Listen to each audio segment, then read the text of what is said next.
Salam sejahtera dan selamat petang kepada semua pendengar berita panas. Hari ini dipetik dari syahbudin.com.net bertajuk Jangan halang pertandingan, Hishamuddin mesti berani lawan Presiden UMNO.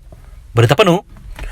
Walaupun tarikh pemilihan UMNO belum lagi ditetapkan, tetapi perbualan mengenainya sudah mula menghangat. Termasuk ada pihak tampil menyarankan agar jawatan presiden dan timbalan presiden tidak dipertandingkan. Sebelum ini, pemilihan UMNO ditangguhkan dan sehingga dipindah perlembagaannya yang hanya membenarkan pertandingan diadakan selepas 6 bulan PRU dilangsungkan. Matlamatnya ialah agar parti tidak berpecah dan fokus kepada usaha memenangi pilihan raya. Dengan itu, menyarankan agar jawatan presiden dan timbalan presiden UMNO tidak dipertandingkan dalam keadaan PRU sudah selesai adalah tidak munasabah dan suatu langkah yang jauh berundur ke belakang. Apa punya demokrasi namanya? Sebelum PRU, pemilihan beria-ia ditangguhkan. Selepas PRU, dilarang pula jawatan presiden dan timbalan presiden ditandingi. Sepatutnya setelah selesai PRU, inilah pertandingan mesti dibuka dengan seluas-luasnya dan tidak harus ada usul sekatan sama sekali serta untuk apa jawatan sekalipun daripada ditandingi. Nak takut apa lagi jika berlaku pertandingan selepas PRU ini? Sebagai parti yang mengamalkan demokrasi, UMNO harus menyuburkan amalan itu, bukan membubur racun untuk mematikannya. Lagipun, usul larangan sebelum ini ialah ketika Presiden UMNO memegang jawatan Perdana Menteri, berbeza dengan sekarang di mana Presiden UMNO, Ahmad Zahid Hamidi, hanya berjawatan timbalan Perdana Menteri saja. Jawatan timbalan Perdana Menteri itu pula tidak termaktub dalam perlembagaan negara. Maka nampak leka sangatlah UMNO ini jika dengan jawatan yang tidak termaktub dalam perlembagaan itu pun masih mahu disekat pertandingan juga. Biarkan pemilihan UMNO kali ini berlaku pertandingan yang seluas dan sebebasnya sebagai tanda Parti Melayu itu masih belum mati amalan demokrasinya. Dalam hal berkaitan, pemimpin yang mesti tampil dengan berani, kalau boleh cium keris sekali untuk menawarkan diri bertanding jawatan presiden seharusnya ialah Hishamuddin Hussein, bekas Menteri Pertahanan dan ahli parlimen Semborong ketika ini.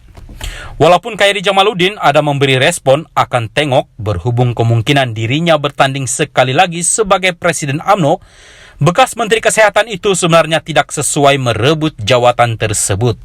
Ini kerana beliau ketika ini bukan ahli parlimen setelah kalah di Sungai Buloh baru-baru ini. Tanpa jawatan sebagai ahli parlimen, jika menang pun sebagai Presiden UMNO, beliau tidak mampu menggegar kedudukan Anwar Ibrahim sebagai Perdana Menteri dan kerajaan yang diterajuinya. Begitu juga dengan Ismail Sabri Yaakob, di sebalik Khairi Jamaluddin pernah mencadangkannya agar mengambil ahli kepimpinan UMNO. Suasana ini tidak relevan lagi buatnya setelah bergelar bekas Perdana Menteri sekarang ini. Dalam barisan pimpinan yang ada, hanya Hishamuddin satu-satunya yang masih layak dan paling sesuai untuk terus melangkah ke depan. Dalam kemelut penubuhan kerajaan selepas PRU 15 baru-baru ini, Hishamuddin adalah antara 10 ahli parlimen BN, malah dipercayai merupakan ketua kumpulan ahli parlimen berkenaan yang menandatangani akuan bersumpah menyokong Mahyadin MD Yassin untuk jadi Perdana Menteri buat kali kedua. Beliau berbuat demikian dalam keadaan sedar bahawa sudah wujud akta anti lompat parti dan aku janji di kalangan ahli parlimen yang memberi kuasa kepada Zahid Hamidi selaku Presiden UMNO dan pengurusi BN untuk menentukan pilihan berhubung penyertaan parti itu dalam kerajaan. Ini bermakna Hishamuddin sudah secara terbuka menunjukkan penentangannya terhadap Zahid Hamidi. Maka beliau mesti terus bersikap jantan dengan berani mencabar Zahid Hamidi bagi jawatan Presiden UMNO yang dijangka diadakan sebelum pertengahan tahun 2023 depan. Selain itu, berikutan, Hishamuddin telah menandatangani akuan bersumpah menyokong Mahyadin sebelum ini. Hasrat untuk menjadikan pengurusi PN itu sebagai Perdana Menteri hanya boleh menjadi kenyataan jika beliau berjaya memenangi jawatan Presiden UMNO. Selepas menangi jawatan Presiden UMNO nanti, beliau boleh membawa parti itu keluar daripada kerajaan sekaligus menarik sokongan terhadap Anwar. Jangan lupa, cubalah bawa sekali GPS dan GRS untuk turut sama menarik sokongan. Barulah Mahyadin yang gagal sebagai Perdana Menteri sebelum ini dapat jadi Perdana Menteri sekali lagi. Syabuddin Hussein, 13 hari bulan 12, 2022. Salam sejahtera dan selamat petang kepada semua pendengar terkini dari Mahkamah. Bung Mokhtar, fail rayuan Mahkamah tolak semak keputusan bela diri. Berita penuh.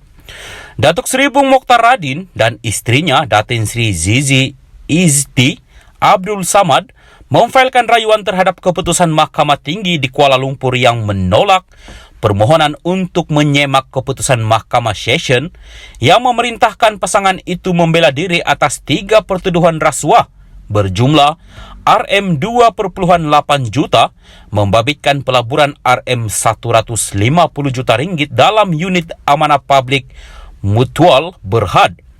Timbalan Pendakwa Raya Low Chin Ho ketika dihubungi pemberita berkata, notis rayuan itu telah difailkan di Mahkamah Rayuan pada Jumaat lalu, 9 Disember. Berdasarkan notis itu, kedua-dua mereka memohon salinan nota-nota keterangan dan alasan penghakiman di bawah Peraturan 61 Kaedah-Kaedah Mahkamah Rayuan 1996. Low berkata, setakat ini prosiding bela diri kedua-dua tertuduh yang sebelum ini ditetapkan pada 3 Januari 9 hingga 13 Januari 2023 dikekalkan.